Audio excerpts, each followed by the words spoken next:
The exciting thing about this video right now is whilst you guys are watching it, I am finally on my holiday, which is so exciting. So A, well done to me for actually getting this done and ready to go, and B, feel free to feel jealous that I'm on holiday right now. Non più tra I farfalloni amorò. Today we're going to be looking at all of my favourite books from 2018. I had about 6 or 7 books that actually made it onto my all-time favourite list. I keep a list of these favourites on Goodreads, and I just have a shelf that says favourites, and as I go through the year, anything that is just absolutely so mind-blowingly good it makes that list, I pop it onto there. So I think I have about 56 favourite books all up, and yeah, 6 or 7 from this year, so I'm going to talk about them and share them with you today. I don't have any special criteria as to what makes these books, and it's literally just anything that I feel almost surpasses 5 stars. Because you have those reads that are 5 stars and you're like, yes, that was amazing. And then you have the ones that are like 6 out of 5 stars because they just go on above and beyond all of your expectations. Oh, I told a lie. I have 10 favourite books, not 6 or 7. It's 10 for 2018, which is pretty good because that is a good portion of the books I read. I read 72 books last year, and I'm pretty happy with that. My original goal was to read 100 books in the year, and I had like a great start in January last year, but it just didn't happen. I was so insanely busy throughout the whole year that I was only reading about 6 books on average most months. So that isn't bad, but that's not what you need to be reading if you want to read 100. So I kept lowering it, and eventually I lowered my goal to 70 books and thought, you know what, I can do 70, and I did 72, so I'm happy with that. I read some great books last year. I had such a good reading year. It's one of those years where I've looked back on all 72 of those books and gone, I haven't read anything that I didn't want to read. I picked up every book I picked up was because I went, you know what, I think this book is going to be fantastic, or someone's recommended it to me and it was a great read. I did have a few stinkers, and I feel like I've done a better job last year in being honest about what books I didn't end up liking. So yeah, I'm really proud, I guess, that I haven't read a bunch of weird, fluffy, random books that just didn't at all meet my expectations. I was considering doing a little bit of like an annual wrap up for like how 2018 went in this video, but I've decided I can't be bothered, but I will be doing that on my blog. So if you actually want like detailed stuff with pie charts and bar graphs, because those things are fun, then I'm going to be doing that over on my blog, which is ozbooksnow.com.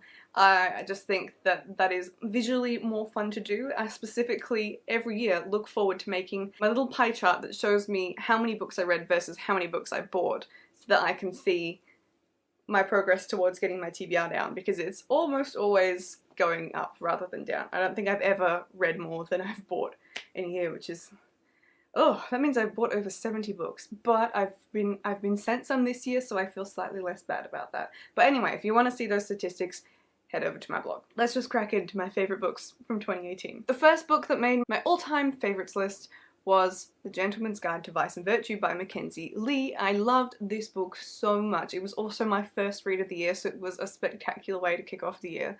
I listened to this one via audiobook, and I also listened to the sequel via audiobook, and whilst that one was still a 5 out of 5, that one didn't make my all-time favourites.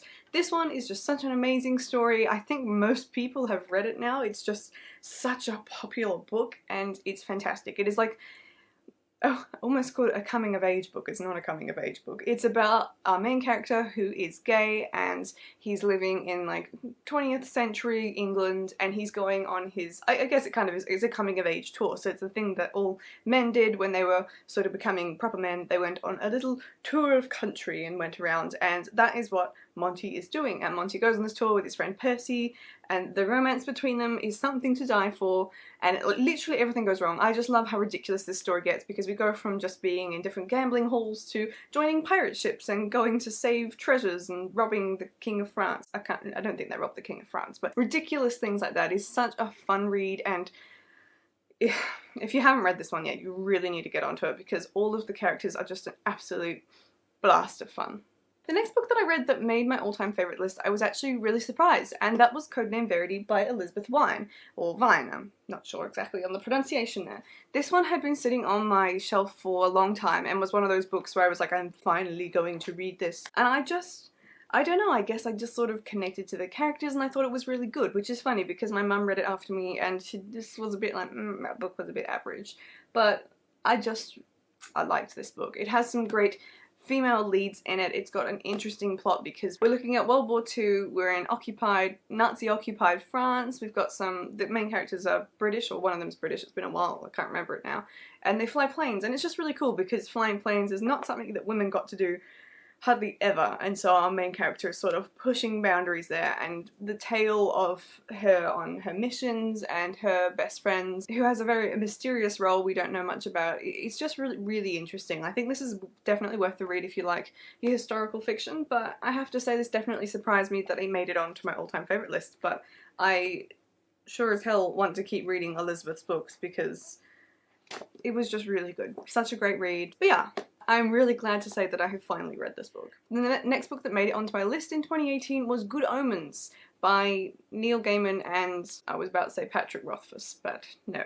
It's Neil Gaiman and Terry Pratchett. This book was so funny. I loved this book so much. I listened to it on audiobook, and I just think that if you haven't read this book, you haven't lived. I read it on audiobook with a great narrator, and I laughed the whole way through it. It's totally ridiculous. The main characters are an angel and a demon. There's now been a not Netflix, I think it's Amazon Prime, like TV series or something like that, starring David Tennant, who I love, about it, and they are sort of fighting to see who will win the Armageddon, because it's angels versus demons and the Antichrist, and the angels are trying to win over the Antichrist, which is this young sort of reckless boy, and the demons are obviously trying to win him over to do their bidding. So it's just really funny and really silly, and it's a great book. It's a real laugh. I was so sad that this one finished, and I would definitely reread this in a heartbeat. The next book that made my list was Outlander by Diana Gabaldon, which I also do not own a physical copy of, but I really want to go out and buy like a beautiful like box set of the hardbacks. That would make me very happy. Still at the beginning of the year here, I think I read this in March, so I've had quite a few good hits at the beginning,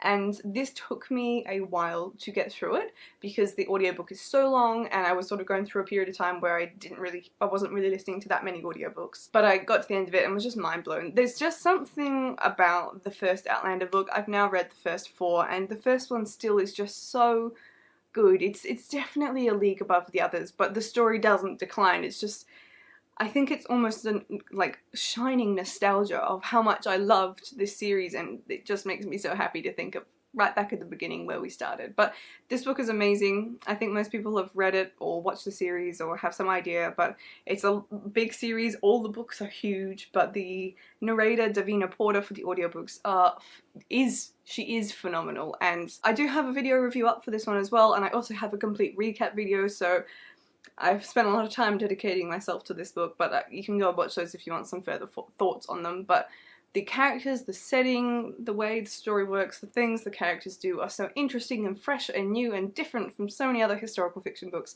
out there. So highly recommend reading it if you haven't, or if you've only watched the TV series. I've heard the TV series is very true to the books, but I honestly would say this is a must read. The next book I read that made it onto my favourites list, I again read via audiobook. I was having a great time via audiobooks. That book is The Bells by Donielle Clayton. I love this so much. The characters are so great. I keep forcing this book upon people. I've gifted it several times throughout the year since reading it. It's actually quite a big book, which is nice. It's something a little bit different. The book is super unique because it's basically in a world where people have stopped being beautiful. Like, they have grey skin and no colour in their hair and their eyes. Like, everyone is ugly. And these few select girls are called the Bells.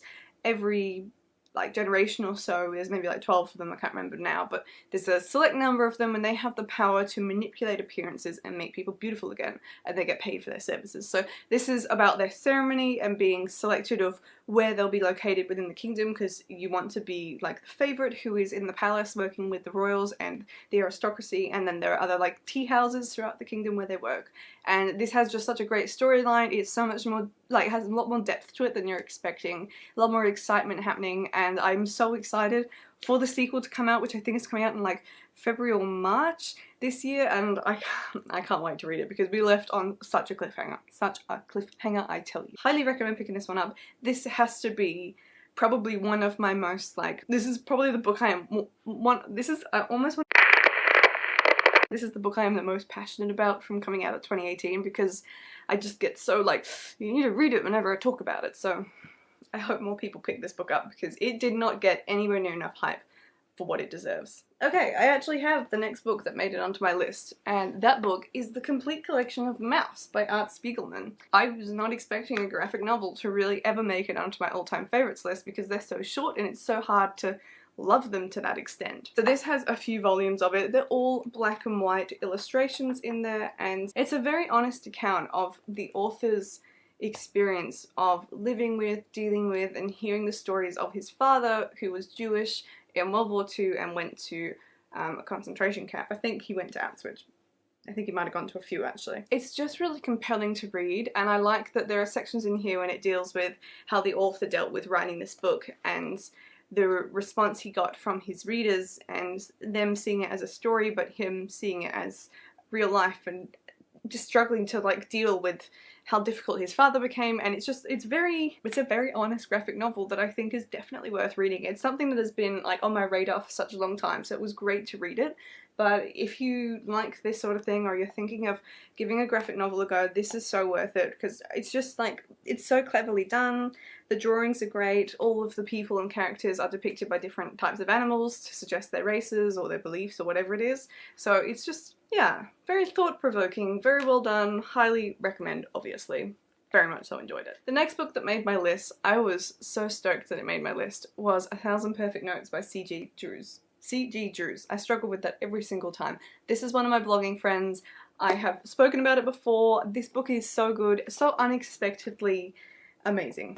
And I have also been giving this to people as gifts because I just think everyone should read it. It's a nice, easy, short read. It has some beautiful characters. It's set in Australia. It's about a boy who is forced to play piano because of his mother, who is just slightly unhinged and lost her fame because she used to be a famous pianist and she's not anymore. And it's just this mental journey of dealing with that and the responsibilities our main character ends up having when it comes to his actions having repercussions on not only him but his younger sister. There's like abuse, there's a lot of abuse in this from the mother to the children, and it's just incredible. And I can't wait to read more of Kate's books because this was so good. And if you haven't heard of this yet, please do yourself a favour and go pick it up because I actually don't think I've seen a bad review for this book. I've just heard so many positive things, but it really is a phenomenal read and well deserving of a spot on my favourites list for 2018. The next book that made my list was The Shadow of the Fox by Julie Kagawa, and I was so happy that it did because the last couple of books in her Little Talon series by Julie Kagawa I didn't really like. I found them just a bit bleh and not very inspiring, but this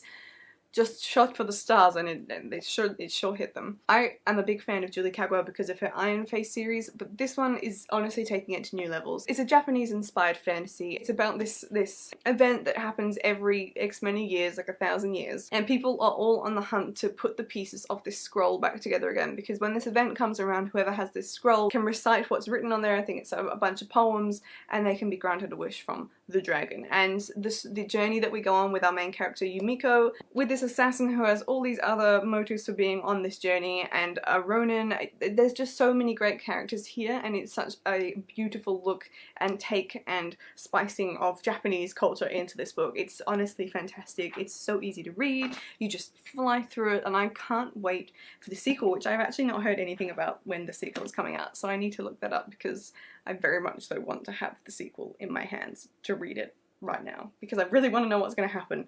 But yeah, this is Julie Kagawa's comeback in my opinion. The next book, I'm actually sweating here, it's like 100 degrees. The next book that made my list was Mythos by Stephen Fry. This is another book I have been forcing upon people. I love this. I was not expecting to love this because I didn't really understand what it was about originally. But this book I obviously read by audiobook because Stephen Fry narrates it, and it is his take and retellings of Greek myth, which is super funny because he adds in dialogue and extra stories and things like that to spice it up, and it is so entertaining. So I highly recommend getting the audiobook for this one or reading it, but I think the audiobook is the best format to read it in. So it's just, it'll reignite your passion to look into Greek myth. That's all I can say. It's so good. And the final book that made it onto my all-time favourites list for 2018 was The Librarian of Auschwitz by Antonio Iturbe. I really gotta look up how to say that surname. This cover is gorgeous. This was one that was unexpectedly sent to me for review, and I'm so glad that it was because it's so good. It's another really interesting and honest account of someone's experience in Auschwitz because the main character is real. It's based on the true events of the main character in this book. So Antonio interviewed her, found her, has talked to her. Her name is Dita, and they had many discussions and all sorts of chats to bring this book to life and show us what it was like living in the family camp in Auschwitz, which I didn't even know existed. So I really love it when a book about the Holocaust introduces me to a new element of it, because you really don't think there are that many elements, and then suddenly there are, and you find out about more things, and it never fails to surprise me when someone can write a whole nother book and tell me something I didn't know, and I love that. But this is so good. So again, for the historical fiction fans, this is definitely worth reading. Please go and read it. It's emotional, it's sad, it's beautiful, it's happy. I've done a review for this one, so go and read that if you want some further thoughts on everything, a little breakdown of what I thought of it, because can't recommend this one enough. So those are all of my favourites for last year. I am crossing my fingers and fully anticipating that 2019 is going to be filled with just as much exciting reading. I have so many good books on my TBR set to be read, and I can't wait to get around to them. So I can't wait to be doing this video this time next year to see what books made this list and made my reading year. I really hope you go and pick some of these up if you haven't already read them, because they're so worth it, especially The Bells. Please make that your goal for this year to read The Bells. But I will leave that there, and I will see you in my next video. Goodbye. Gloria